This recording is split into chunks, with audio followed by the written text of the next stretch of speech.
If you ask an American what their country is all about, you're probably going to hear one word over and over again: freedom.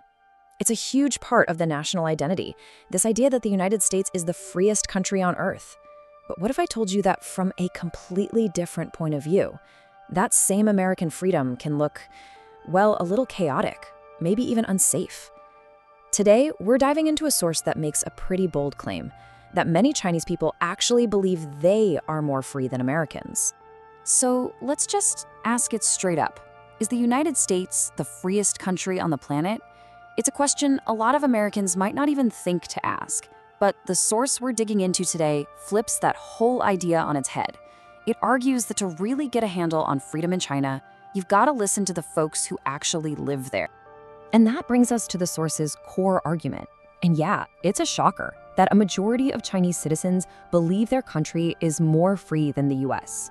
Now, I know what you're thinking. How is that even possible? Well, to get there, we first have to totally redefine what the word freedom even means. The source calls this whole thing the freedom paradox, and the main idea here is pretty simple. Freedom isn't a one-size-fits-all concept. Instead, its definition is basically hammered out by a nation's history, specifically what that country had to fight against just to survive. Okay, so let's start with the American experience. The United States was literally born from fighting against the British monarchy, so it makes sense that for Americans, freedom means freedom from the government. It's the right to do your own thing, even if society gets a little messy or divided because of it. Now contrast that with China. The source argues that China's big historical wound is the complete opposite. The pain didn't come from a government that was too strong, but from the absolute chaos of having no real government at all during what they call the century of turmoil. So from that perspective, freedom isn't about being left alone by the state. It's about being free from chaos. And that kind of freedom, the argument goes, needs order, stability, and security. So you've got these two totally different ideas of freedom. How does that actually play out in real life? The source gives us 5 big examples, and it starts with what it calls the most basic human right of all: freedom from fear. And right away, the source paints a really different picture of daily life. It says that in a lot of US cities, you have to be constantly on guard, especially at night. Public spaces can feel risky. But in China, it's described as one of the safest places in the world, a place where women can walk alone late at night and parents don't have to worry about their kids playing outside. The source really drives this home with a quote from an American vlogger living in China. He's filming in this packed public park at 8:30 at night. Kids, families, everyone's out having a good time, and he's just completely floored. He asks, what are we paying taxes for in the United States? And that one question really gets to the heart of this whole debate about public safety. So the argument is that this sense of safety is the foundation. It's the first freedom. And from there, the source builds up to what it calls the freedom to thrive, which is all about your ability to move around, stay healthy, and have a place to call home. Let's talk about movement first.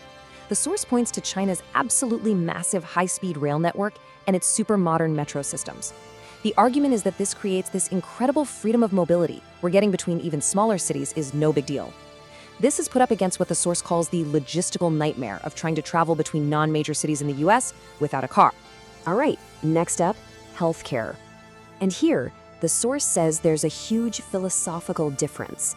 It describes the American system as a for-profit industry and points out that medical debt is the #1 reason people go bankrupt.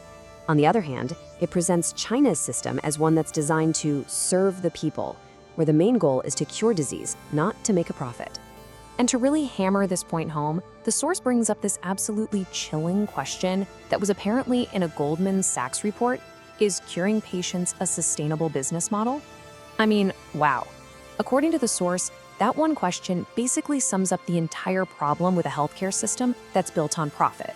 Okay, the next piece of a stable life, according to this argument, is housing. For generations, right, owning a home was like the cornerstone of the American dream. But the source argues that for a whole lot of young Americans today, that dream just feels completely out of reach. And this isn't just a feeling. The source uses data from an HSBC report to back it up. And the numbers here are, well, they're pretty staggering. 70% of Chinese millennials own their own homes. In the US, it's only 35%. That is a massive gap, and the source frames it as a huge difference in a really fundamental kind of freedom. And on the flip side of that housing crisis, the source points to a devastating consequence: 550,000 homeless Americans. It also notes that this number has been climbing fast.